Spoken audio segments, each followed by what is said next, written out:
जय श्री राम। मानस चर्चा में आप सभी का हृदय से अभिनंदन है।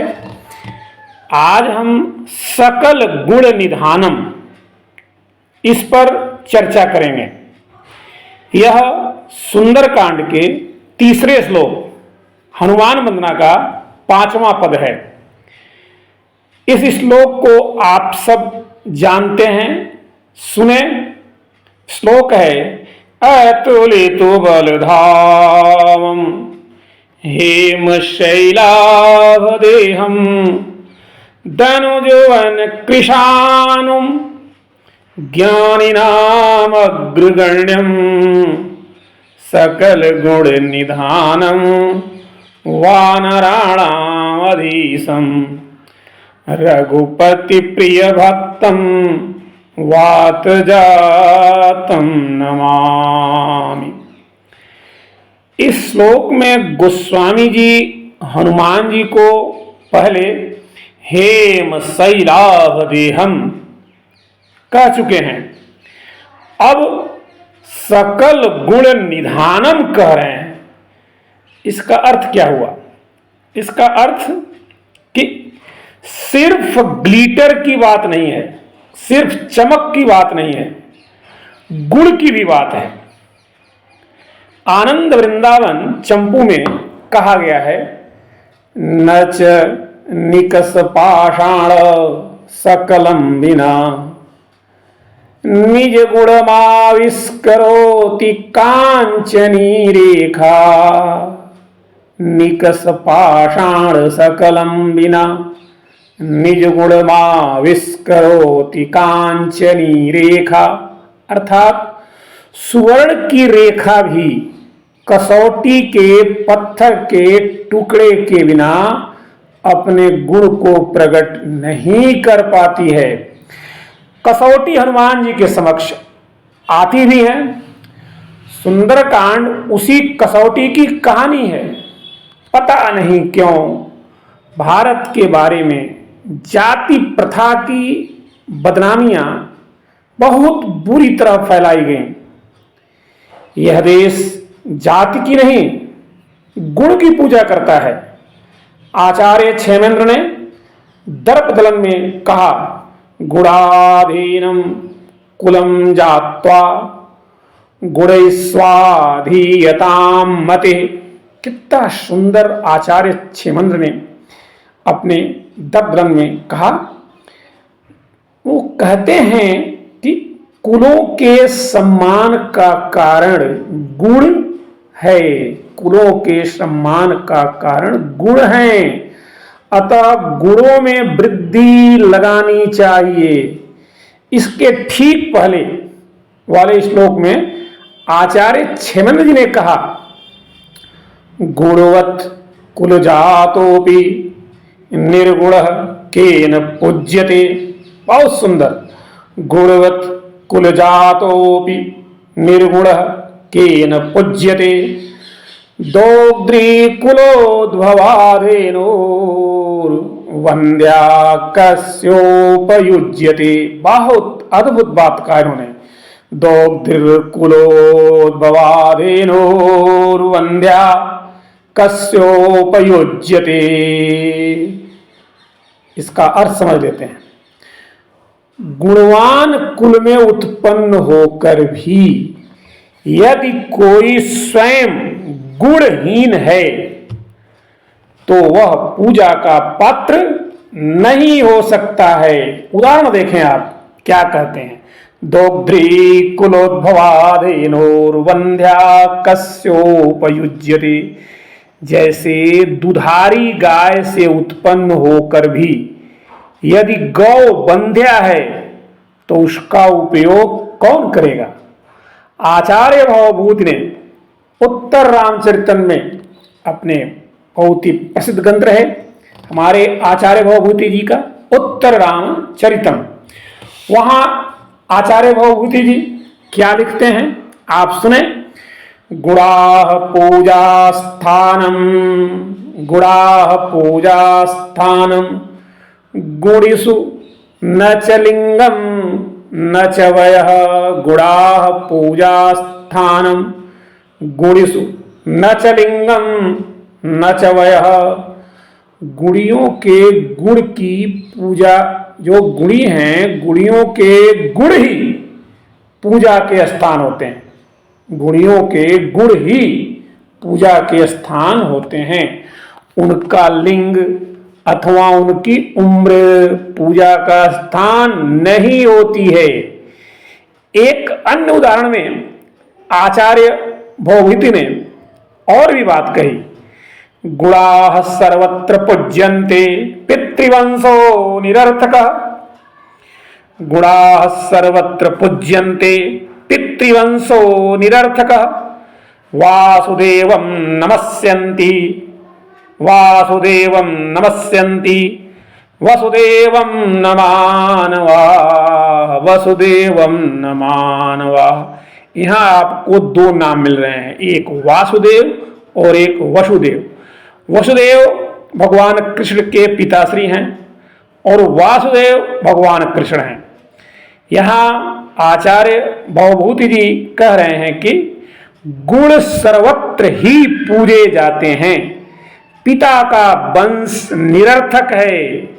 मनुष्य वासुदेव अर्थात भगवान श्री कृष्ण को प्रणाम करते हैं, वसुदेव अर्थात उनके पिता को कोई नहीं करता। शुक्र नीति में भी बात बहुत ही सुंदर ढंग से समझाई गई है। कर्मशील गुणाः पूज्यास्तथा जाति कुले नहि। कर्मशील गुणाः पूज्यास्तथा जाति कुले नहि। न जात्या न कुलनेव न जात्या न कुलनैव श्रेष्ठत्वं प्रतिपाद्यते। कर्मशील गुणाः पूज्यास्तथा जाति कुले नहि। न जात्या न कुलेनैव श्रेष्ठत्वं प्रतिपाद्यते।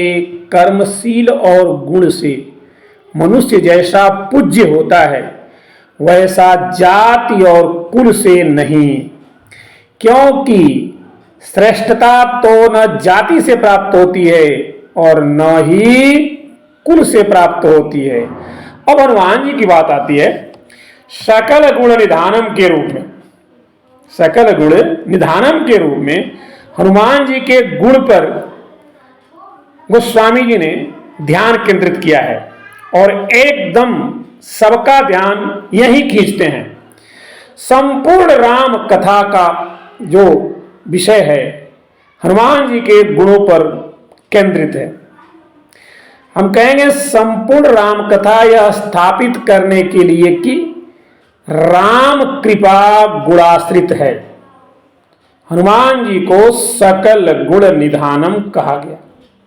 ध्यान देंगे जितनी राम कथा है, संपूर्ण राम कथा यह स्थापित करने के लिए है कि राम कृपा गुण पर ही आश्रित है। राम की कृपा गुणवान लोगों को ही मिलती है। वह जाति के आधार पर कभी भी राम कृपा जाति के आधार पर भेदभाव नहीं करती है।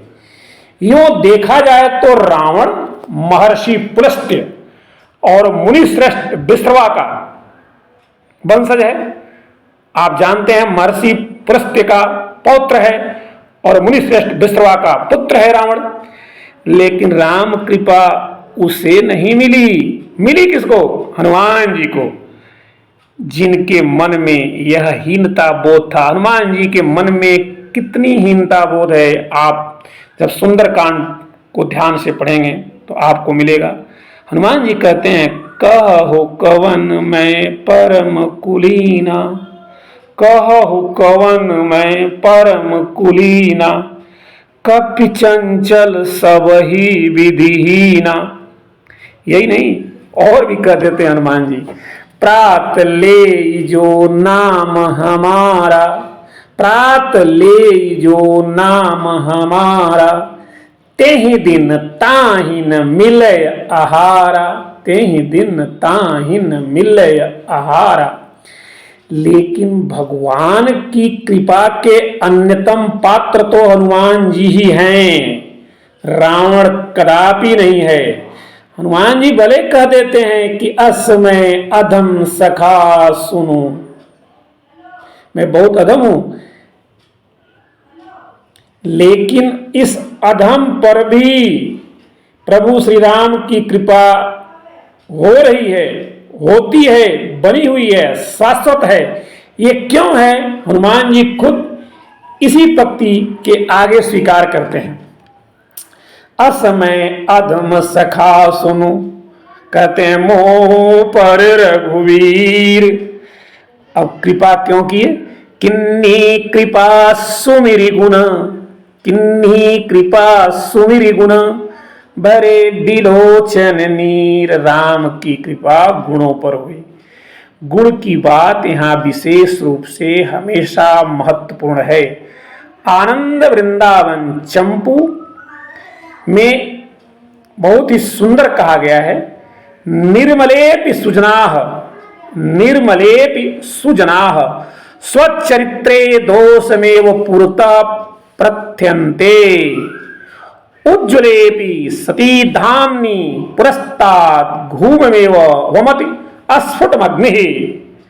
निर्मलेपि सुजनाः स्वचरित्रे दोषमेव पुरतः प्रथयन्ते, उज्ज्वलेपि सती धाम्नि पुरस्तात् धूममेव भवति अस्फुटमग्निः। अब अस्फुट अग्नि की बात के द्वारा सुंदर ढंग से समझाया गया है। अपना चरित्र निर्मल होने पर भी सज्जन लोग हमेशा अपने दोष को ही सामने रखते हैं। अग्नि के बारे में उदाहरण दिया इन्होंने। अग्नि का तेज, तेजोमय, उज्जवल होने पर भी अग्नि पहले धुआं को ही प्रकट करती है, धुआं को ही दिखाती है। इसीलिए कहा गया कि अच्छे लोग, सज्जन लोग अपने दोषों को ही पहले सामने रखते हैं। हनुमान जी भी ठीक ऐसे ही हैं। कितना सुंदर ढंग से हनुमान जी हर बात को कह देते हैं। शाखा मृग के बड़ी मनुषाई, शाखा ते शाखा पर जाई। ऐसे गुणी व्यक्ति की पूजा क्यों नहीं होगी? महाकवि कालिदास ने अपने महाकाव्य रघुवंशम में यही तो कहा, पदम ही सर्वत्र गुणैर्निधीयते, पदम ही सर्वत्र गुणैर्निधीयते, कि गुणों का आदर सर्वत्र होता ही है। महाकवि भारवी ने अपने महाकाव्य किरातार्जुनीयम में भी कहा, सुलभा रम्यता लोके दुर्लभ ही गुणार्जनम, सुलभा रम्यता लोके दुर्लभ ही गुणार्जनम। संसार में रम्यता तो सुलभ है, किंतु गुण की प्राप्ति दुर्लभ है। यह भारतीय संस्कृति गुणों का आदर करने वाली संस्कृति है। हमारी भारतीय संस्कृति सदा सदा से लिए, सदा सदा से ही, हमेशा से ही हम कहेंगे, हम स्वीकार भी करते हैं, हम देख भी रहे हैं कि गुणों का आदर करने वाली हमारी भारतीय संस्कृति है। ऊंचे पद पर बैठा हुआ रावण तो कदापि भी आदरणीय नहीं है। हनुमान जी जैसा सकल गुण निधानम ही हमारे भारत देश में आदरणीय है, वरेण्य है, पूजनीय है, वंदनीय है, नमनीय है। चाणक्य ने यह जबरदस्त घोषणा की। आप चाणक्य जी को जब देखेंगे तो बड़े ही जबरदस्त ढंग से कहते हैं। क्या कहते हैं चाणक्य जी? गुणैर उत्तमताम याति नोच्चैरासन संस्थितः, गुणैर उत्तमताम याति नोच्चैरासन संस्थितः, प्रासाद शिखरस्थोपि काकः किंगरुडायते। गुणैर उत्तमताम याति नोच्चैरासन संस्थितः, प्रासाद शिखरोस्थोपि काकः किंगरुडायते। क्या कह रहे हैं चाणक्य? मनुष्य गुणों से उत्तम बनता है, न कि ऊंचे आसन पर बैठा हुआ उत्तम होता है। जैसे ऊंचे महल के शिखर पर बैठकर कौवा भी, कौवा ऊंचे महल के शिखर पर बैठ जाए तो भी कौवा कौवा ही रहता है, कभी वह गरुड़ नहीं बन सकता। सत्तासीनों को कौवा कहने का जो आत्मविश्वास चाणक्य में था, वही बल्कि उससे भी कहीं अधिक हनुमान जी में था। चातुर्वर्ण रचना भी भगवान ने गुण कर्म विभागशः की थी। हितोपदेश में नारायण पंडित ने भी यही कहा, जाति मात्रेण किं कश्चित् दन्यते पूज्यते क्वचित्। जाति मात्रेण किं कश्चित् दन्यते पूज्यते क्वचित्। व्यवहारं परिज्ञायं बध्यो व्यवहारं परिज्ञायं वध्य पूज्यो अथवा भवेत्। जाति मात्रेण किं कश्चित् अन्यते पूज्यते क्वचित् व्यवहारं परिज्ञायं बध्य पूज्यो अथवा भवेत्। अर्थात क्या कोई जाति मात्र से मार डाला या पूजा जाता है? समझदार व्यक्ति को चाहिए कि पहले उसका व्यवहार समझे, तब मारे या उसकी पूजा करे।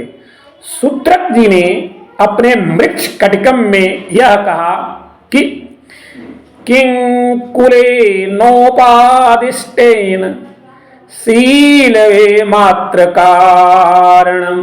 क्या कहते हैं, कुल की प्रशंसा करने से क्या होगा? इस लोक में शील ही महानता का कारण है।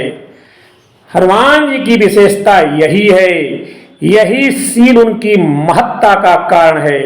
हनुमान जी के रूप में हमारे सामने हमारी परंपरा ने एक ऐसा आदर्श रखा जिसने बहुत सी दुविधाएं खत्म कर दी। वे सकल गुण निधानम हैं। गोस्वामी जी इतना ही कहते हैं, लेकिन ये गुण हैं कितने? गोस्वामी जी इस पचड़े में नहीं पड़ते। वे सकल गुण निधानम कहकर काम चलाते हैं। पश्चिम देशों में भारत के गुण जैसा वास्तव में कोई शब्द नहीं है। गुण नैतिकता तक सीमित नहीं है। गुण प्रकृति तत्व है। सत्व, रजस और तमस के रूप में दिव्य और तिहीन, डिवाइन, डायनेमिक और डार्क, जबकि नैतिकता कल्टीवेटेड होती है।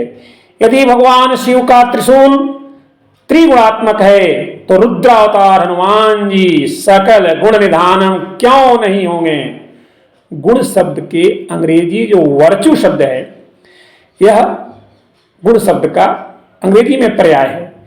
यह जो वर्चू शब्द है, अनुवाद की अपनी असमर्थताएं, अनुवाद की अपनी इसमें असमर्थताएं हैं। यह हमारी गुण का सही सही अनुवाद नहीं कर पाता है। लेकिन वर्चू शब्द भी उपयोगी है। वर्चू शब्द मूलतः लैटिन वर्ड से बना है, जिसका मतलब पौरुष या साहस है। मन को भटकाने वाली लिप्तताओं के बावजूद वर्चुअस बना रहना पौरुष या साहस के एक अलग, असाधारण और अप्रतिम स्तर की मांग करता है। हनुमान जी पौरुष और साहस के प्रतीक हैं, सिंबल हैं। वह एक सिंबल मैन है, प्रतीक पुरुष हैं। किसके? पौरुष और साहस के। इसीलिए हनुमान जी सकल गुण निधानम हैं। हम गुणों की संख्या की बात करते हैं तो पाते हैं कि योग, वासिष्ठ, संतोष, सत्संगत, विचार और शम, इन चार गुणों को ही रेखांकित करता है। संतोष साधु संगश्च विचारो अथ समस्तथा अतएव भवाम्भो घावोपायास्तरणे नृणाम। मनुष्यों के लिए संतोष, सत्संगति, विचार और सम, ये चार भवसागर पार करने के साधन बताए गए हैं। हमारे वेद व्यास जी ने 6 गुणों की बात की। षडेव तु गुणाः पुंसा न हातव्या कदाचन। षडेव तु गुणाः पुंसा न हातव्या कदाचन। सत्यं, दानम, अनालस्यम, अनसूया, क्षमा, धृति। मनुष्य को कभी भी सत्य, दान, कर्मण्यता असूया, रहितता, क्षमा तथा धैर्य, इन 6 गुणों का त्याग नहीं करना चाहिए। शास्त्रों ने 7 गुणों की चर्चा की। तपश्च, दानंच, समोदमश्च, वीरार्जवम, सर्वभूतानुकंपा, स्वर्गस्य लोकस्य वदन्ति, संतो द्वाराणि सप्तैव महांति पुषाम। साधु पुरुषों ने तप, दान, सम, दम, लज्जा, सरलता तथा प्राणियों पर दया, ये 7 स्वर्ग के महान द्वार बताए हैं। वेद व्यास जी स्वर्ग के महान हेतु के रूप में 10 गुणों का उल्लेख किया है। वेद व्यास जी के जो 10 गुण हैं वास्तव में दर्शनीय हैं। सत्यम, रूपम, श्रुतम, विद्या, कौल्यम, शीलम, बलम, धनम, शौर्यम च, चित्रभाष्यम च, दशमे स्वर्गयो नमः। सत्य, उत्तम स्वभाव, शास्त्र ज्ञान, विद्या, कुलीनता, शील, बल, शूरता और रूपकात्मक मेटाफोरिकल बात कहना, ये 10 स्वर्ग के कारण हैं।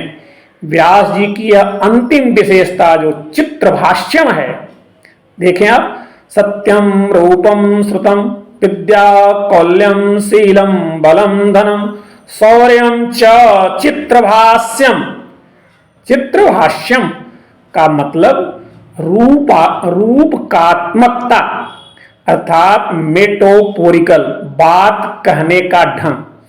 यह वास्तव में बड़ा ही गजब का गुण है, अपनी बात कहने का ढंग। आप हनुमान जी से देखेंगे सुंदरकांड में कैसे रावण को एकदम निरुत्तर कर देते हैं अपने बात कहने के ढंग से। तो बात कहने का ढंग भी एक बहुत ही अद्भुत गुण होता है। हमारा पड़ोसी देश चीन है।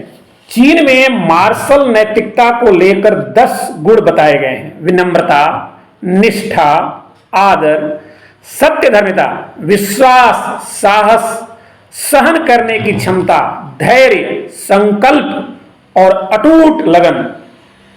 हनुमान जी को मार्शल कलाओं में अभिरुचि लेने वाले अपना आदर्श यूं ही नहीं मानते रहे होंगे, उनमें इन्हीं गुणों का संघात उन्होंने महसूस किया होगा। गोस्वामी जी इन संख्याओं के मकड़ जाल में नहीं उलझते।